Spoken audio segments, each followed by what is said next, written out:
Hi guys! Good morning! Maglinis tayo ng window natin kasi marami ng marks.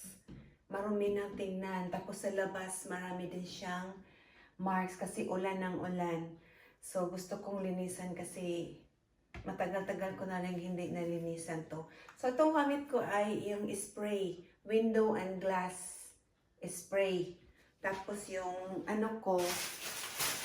yung cloth ko na gamit is ito, sa isang pakete siya, all-purpose cloth. So, maganda to siya sa ng pamahid ng mga spray, ng panlinis ng windows. So, isprayan ko lang yan. Ganyan ako maglinis.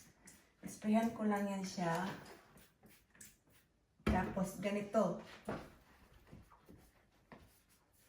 Ganyan lang yan siya. Ganyan lang yan hanggang mawala yung mga marks. At saka ma-dry siya. Hindi naman ako palaging naglilinis ng window. So, ganyan lang siya guys. Hanggang mawala yung marks at ma-dry siya at ma-clear yung window, glass window. So yan ang pang-ano ko. Tapos yung pang-dry ko is kukuha ako ng isa dito.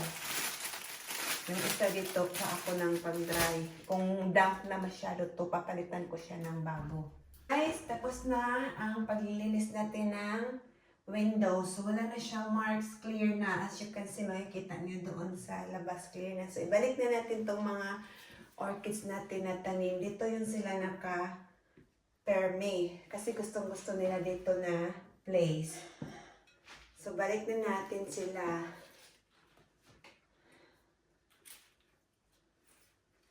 Gusto nila dito eh.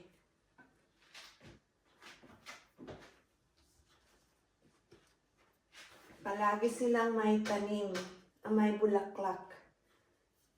Kita nyo yan, ang daming bulaklak niya. Nahirapan ako kung saan para di sila magkabalik-balik, magkadikit-dikit. Siguro di ko sila. Ayan.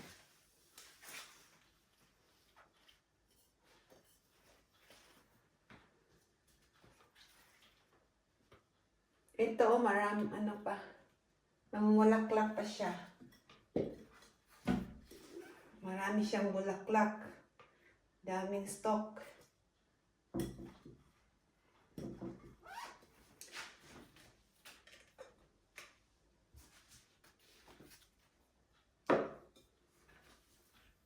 So, i-alternate ko sila na may bulaklak, walang bulaklak para hindi sila magdikit-dikit.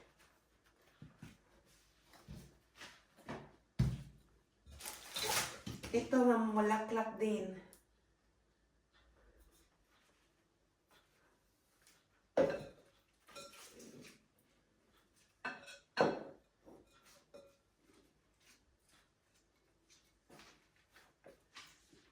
Mahirap ng anuhin.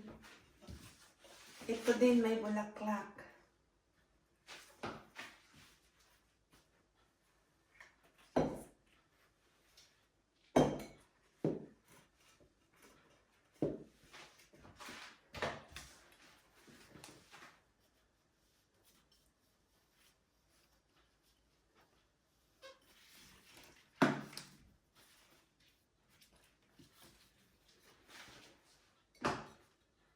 So, yan na guys. Plaster na sila uli. Andiyan na sila uli.